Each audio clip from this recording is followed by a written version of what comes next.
আসসালামু আলাইকুম প্রিয় শিক্ষার্থী বন্ধুরা। আশা করি তোমরা সবাই অনেক ভালো আছো। আজকের এই ছোট্ট ক্লাসে আমরা বাংলা ব্যাকরণের অত্যন্ত গুরুত্বপূর্ণ একটি টপিক যুক্ত ব্যঞ্জন বর্ণ নিয়ে আলোচনা করব। আমরা প্রতিদিনই কিন্তু বিভিন্ন শব্দ লেখার ক্ষেত্রে অসংখ্য যুক্ত বর্ণ ব্যবহার করে থাকি। চলো জেনে নেওয়া যাক যুক্ত ব্যঞ্জন বর্ণ বলতে আসলে কি বোঝানো হয়ে থাকে। যখন দুই বা ততোধিক ব্যঞ্জন কোনো স্বরধ্বনি ছাড়া একত্রে যুক্ত হয় তাকেই কিন্তু বলা হচ্ছে ব্যঞ্জন যুক্ত ব্যঞ্জন বর্ণ। অর্থাৎ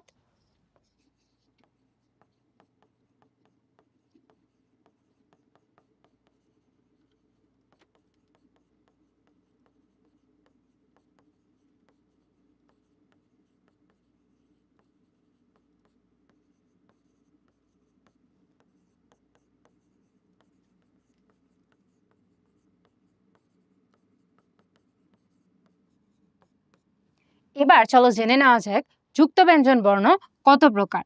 যুক্ত ব্যঞ্জন বর্ণ কিন্তু সাধারণভাবে দুই প্রকার হতে পারে। একটি হলো দ্বিত্ব ব্যঞ্জন এবং অপরটি হলো সাধারণ যুক্ত ব্যঞ্জন। প্রথমেই জেনে নিই দ্বিত্ব ব্যঞ্জন বলতে কি বোঝানো হয়ে থাকে।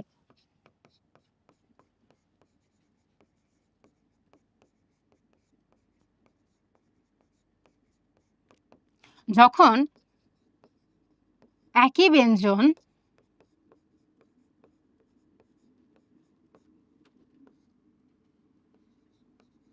একাধিকবার যুক্ত হয়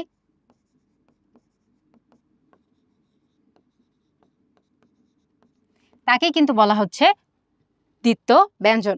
যেমন আমরা যদি উচ্চ শব্দটা দেখি,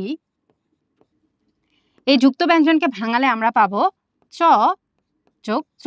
অর্থাৎ একই ব্যঞ্জন যখন একাধিকবার একত্রে যুক্ত হয় তাকে কিন্তু বলা হচ্ছে দ্বিত্ব ব্যঞ্জন। অথবা আমরা যদি বলি সম্মান, এক্ষেত্রেও কিন্তু একই ব্যঞ্জন একাধিকবার যুক্ত হচ্ছে।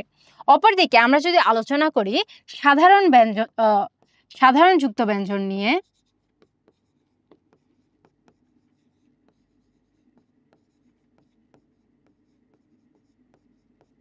দ্বিত্ব ব্যঞ্জন ব্যতীত সকল ধরনের ব্যঞ্জন সংযোগকেই কিন্তু বলা হচ্ছে সাধারণ যুক্ত ব্যঞ্জন।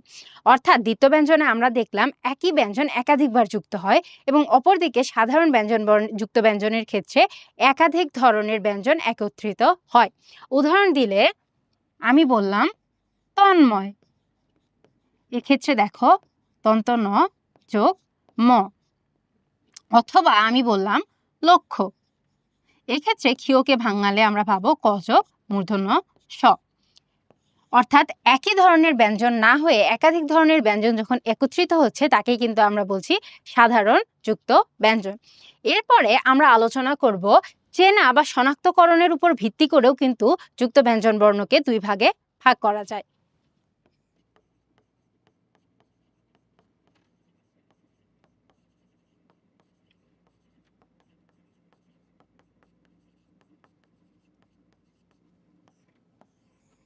এবং তা হলো স্বচ্ছ যুক্ত ব্যঞ্জন এবং অস্বচ্ছ যুক্ত ব্যঞ্জন। তোমরা কিন্তু নাম শুনে বুঝতে পারছো যে সকল যুক্ত ব্যঞ্জনে প্রতিটি ব্যঞ্জনকে আলাদাভাবে স্পষ্টভাবে বোঝা যায় বা শনাক্ত করা যায় তাকেই কিন্তু বলা হচ্ছে স্বচ্ছ যুক্ত ব্যঞ্জন। যেমন আমি বললাম এটাকে ভাঙালে অর্থাৎ তন্ময় বা মন্ময় এই সকল শব্দ যদি আমরা ভাঙাই আমরা কি পাবো দন্ত ন যোগ ম। খুব সহজেই কিন্তু বোঝা যাচ্ছে। অথবা আমি বললাম উচ্চ শব্দের চ যোগ চ, এগুলো কিন্তু খুব সহজেই শনাক্ত করা যায়। অপরদিকে যে সকল যুক্ত ব্যঞ্জনে প্রতিটি বর্ণকে আলাদাভাবে শনাক্ত করা যায় না বা অস্পষ্টভাবে বোঝা যায় তাকেই কিন্তু বলা হচ্ছে অস্বচ্ছ যুক্ত ব্যঞ্জন। এর উদাহরণ হতে পারে ক্ষিয়, যাকে ভাঙালে আমরা পাবো ক যোগ মূর্ধন্য স। অথবা